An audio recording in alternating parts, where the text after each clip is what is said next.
ఇప్పుడు మాత్రమే ఇవ్వగలడు.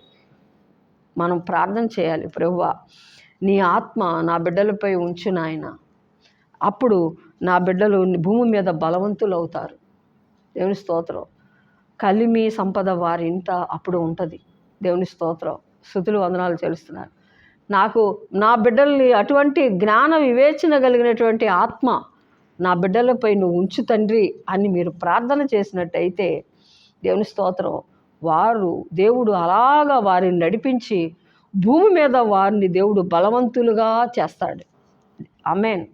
దేవుని స్తుతులు వందనాలు చెల్లిస్తున్నాను. తర్వాత ఆయన ఏమంటాడంటే, దేవుని బలవంతుని చేతిలో బాణము వలె మన పిల్లల్ని తయారు చేయాలి. దేవుని స్తోత్రం. కాబట్టి ఈ విధంగా మన పిల్లలు భూమి మీద బలవంతులుగా ఉండాలని దేవుడు కోరుకుంటున్నాడు. తల్లిదండ్రులను మనం కూడా కోరుకుంటున్నాము.